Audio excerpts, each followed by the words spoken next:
Մինչև տարեվերջ ներքին գործերի նախարարությունում կձևավորվի նոր մասնագիտացված ստորաբաժանում, հանցավորության վիճակագրության և հետազոտական կենտրոնը։ Կենտրոնը զբաղվելու է ոչ միայն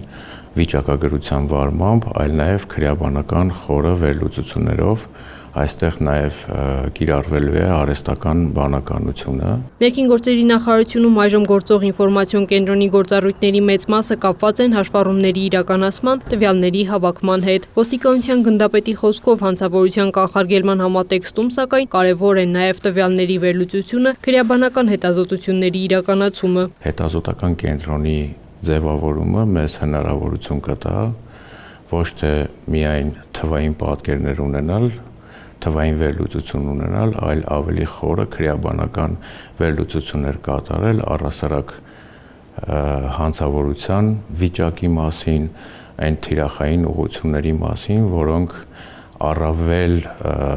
արդյունավետ կդարձնեն մեր հետագա կանխարգելիչ աշխատանքները։ Փոփոխությունների հիմնական շարժառիթը գործող ինֆորմացիոն կենտրոնի սահմանափակ հնարավորություններն են։ Տեղեկատվությունը մինչև այժմ հավաքվում է թղթային սկզբունքով, ապա թվայնացվում։ Առկա չեն նաև տարբեր վերլուծական եւ արհեստական բանականության գործիքներ, որոնք նախատեսում ենք առաջիկայում կիրառել։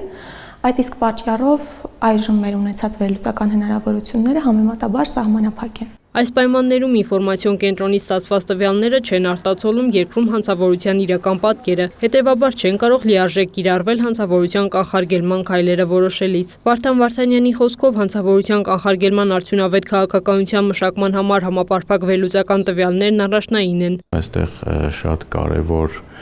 մի հանգամանք կա, մենք նոր կենտրոնում նախատեսում ենք նաև հանցագործություն կատարած անձի հետագծելիությունը ապահովել, այսինքն հանցագործություն կատարած անձը սկսած քրեական պատասխանատվության ենթարկվելուց մինչև պատիժ կրել եւ դրանից հետո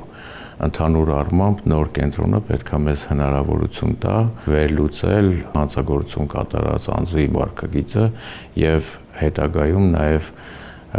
վերլուծության արդյունքում հնարավորություն տա մեզ դիտարկել այն թիրախները, որոնց ուղղությամբ պետք է կատարել կանխարգելիչ աշխատանքներ։ Նոր կենտրոնի գործունեության հիմքում Եվրոպական միության փորձն է։ ԵՄ երկրներում նման կենտրոնների աշխատանքն իրականացվում է 3 փուլով՝ տվյալների հավաքում, հետազոտություն ու վերլուծություն, ապա քաղաքականության մշակում եւ առաջարկությունների ներկայացում։ Նույն տրամաբանությամբ է աշխատելու նաև ստեղծվող կենտրոնը։ ԵՄ չափանիշներին համապատասխան հանցավորության վերաբերյալ տվյալների հավաքագրումը եւ վերլուծությունը, ինչպես նաև դրա հիման վրա քաղաքականության մշակումը սկզբունքային նշանակություն ունեն նաև Հայաստանի Հանրապետության միջազգային պարտավորությունների իրականացման տեսանկյունից,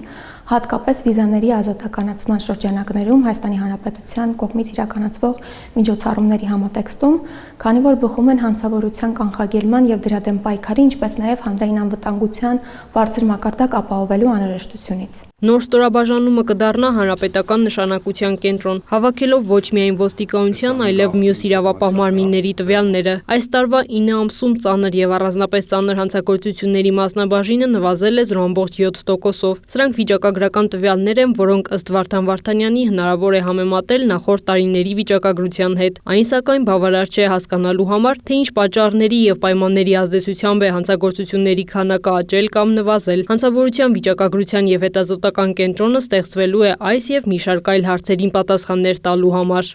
Քրիստինե Թորոսյան, Սեյրան Անտոնյան, լուրեր։